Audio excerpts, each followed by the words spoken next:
형제자매 여러분 안녕하세요. 오늘은 1월 31일 화요일 구원 계획의 신비라는 제목으로 로마서 11장 25절부터 36절까지를 묵상하겠습니다. 25절 형제들아 너희가 스스로 지혜 있다 하면서 이 신비를 너희가 모르기를 내가 원하지 아니하노니 이 신비는 이방인의 충만한 수가 들어오기까지 이스라엘의 덜어는 우둔하게 된 것이라. 자, 하나님의 신비라 그랬습니다. 신비, 미스테리, 이것은 무엇일까? 하나님의 구원의 계획이 인간의 생각과 인간의 경험과 인간의 어떤 모든 깊이로운 그 마음의 지혜로서 가늠할 수 없는 놀라운 것이라는 것이죠. 근데 중요한 것은 하나님의 그 구원의 미스테리는 그 계획은 모든 사람을 살리는 정말 축복의 계획인 것입니다. 자, 그래서 25절의 하반절에 나온 것처럼 이스라엘의 더러는 우둔하게 됐다는 것은 이스라엘의 불순종, 심지어는 불순종에서 예수님까지 죽이게 되고 십자가에 매달게 하는 그 이스라엘 백성들의 불순종을 하나님 오히려 그것을 사용하셔서 이방인을 향한 복음의 메시지로 주시고 이방인들을 구원하셨습니다. 그리고 난 다음에 이방의 구원이 이루어지면서 우리 모두에게 복음이 왔어요. 그 다음에 마지막에는 뭐냐면 유대인들이 이제는 돌아오고 하나님의 언약 백성으로 다시 한번 회복되어서 이스라엘의 구원을 얘기합니다. 20절 보세요. 그리하여 온 이스라엘이 구원을 받으리라. 기록된 바 구원자가 시온에서 오사 야곱에게서 경건하지 않은 것을 돌이키시겠고 내가 그들의 죄를 없이 할 때에 그들에게 이루어질 내 언약이 이것이라 함과 같으리라. 그래서 바울이 물론 지금 많은 사람들이 종말이 돼가고 그래서 이스라엘 백성들이 구원해서 이스라엘의 복음과 이스라엘의 구원에 대해서 기도하고 막 열심히 하고 있는데 여러분 이때 바울의 마음은요 지금 이방인에게 복음이 막 전파되고 있는데 정작 유대인들이 그 복음을 홀드백하고 받아들이지 못하잖아요. 그죠?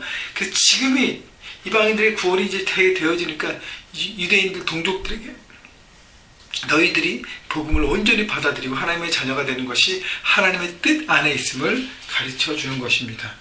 28절 복음으로 하면 그들이 너희로 말미암아 원수된 자요 택하심으로 하면 조상들로 말미암아 사랑을 입은 자라 하나님의 은사와 부르시면 후회하심이 없느니라. 복음으로 하면 원수가 됐죠. 왜냐하면 십자가를 그들이 지게 했고 그 다음에 이방인들에 대한 복음을 그 길을 가로막았잖아요. 그러나 택하심으로는 사랑받았다는 것은 선택된 백성이라는 거 아니에요. 이스라엘 백성들이. 그렇기 때문에 이스라엘 백성들은 복음의 원수가 되었지만 결국 선택된 민족으로 하나님이 그들의 돌아올 길을 긍휼하게 여기심으로 제시하시는 것입니다. 똑같은 복음의 길로요. 자, 그래서 29절에 보면 하나님의 은사와 부르시면 후회하심이 없느니라. 하나님의 구원의 계획은 완벽하다는 것입니다. 하나님의 구원 계획은 모든 민족에게 향한다는 거예요. 그래서 여러분 생각할 때 여러분 삶의 현장에서 만나는 사람들 가운데 저 사람은 예수 믿기 참 어렵지. 저 사람 너무 완악하다. 저 사람 너무 교활하다. 저런 사람이 어떻게 예수 믿나. 여러 가지 이렇게 마음 가운데 꺼리낌들이 많을 텐데 그 사람도요 바로 복음을 받아들여야 될 하나님의 긍휼하심 받은 사람이라는 것입니다. 여러분 우리의 잣대로 저 사람은 된다 이 사람은 안 된다 할 수 없다는 것입니다. 중요한 것은 여러분이 삶의 현장에서 복음을 들고 삶을 살아가면서 자연스럽게 빛 대신 삶을 살면서 복음을 제시하는 것입니다. 가족들에게 주변 사람들에게 소개하고 하나님의 아버지 집으로 초청하는 것입니다. 여러분 그래서 하나님의 계획은 후회하시 없다는 것 중보하시고 그 구원의 도구로 날마다 쓰여지기를 주님의 이름으로 축원합니다. 33절 깊도다 하나님의 지혜와 지식의 풍성하며 그의 판단은 헤아리지 못할 것이며 그의 길은 찾지 못할 것이로다. 누가 주의 마음을 알았느냐? 누가 그의 모사가 되었느냐? 누가 주께 먼저 드려서 갚으심을 받았겠느냐? 여러분 깊도다 하나님의 지혜와 지식이 풍성하며 바울이 이 모든 놀라운 진리를 깨닫고 하나님의 깊이와 하나님의 그 놀라운 오묘한 진리들을 감탄하고 찬양하고 있는 것입니다. 바울처럼 인간적으로 보면 학식이 깊고 생각이 깊은 사람도 도저히 납득할 수 없는 도저히 이해할 수 없는 그 모든 깊이들 말입니까? 여러분 그래서 우리는 3차원이고 하나님은 4차원, 5차원이에요. 그래서 차원이 다른 하나님의 생각을 우리가 어떻게 다 이해할 수 있겠습니까? 그래서 우리에게 중요한 것은 믿음인 것입니다.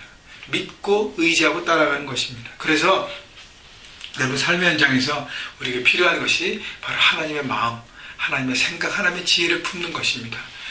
여러분 제가 주일날 설교도 드렸듯이 여러분 모든 결정에서 하나님 마음을 구하십시오. 주님의 마음, 주님은 어떤 것을 원하십니까? 어떻게 해야 하나님 기뻐하시겠습니까? 어떤 것이 내 인생의 올바른 길로 하나님께서 준비하신 길이십니까?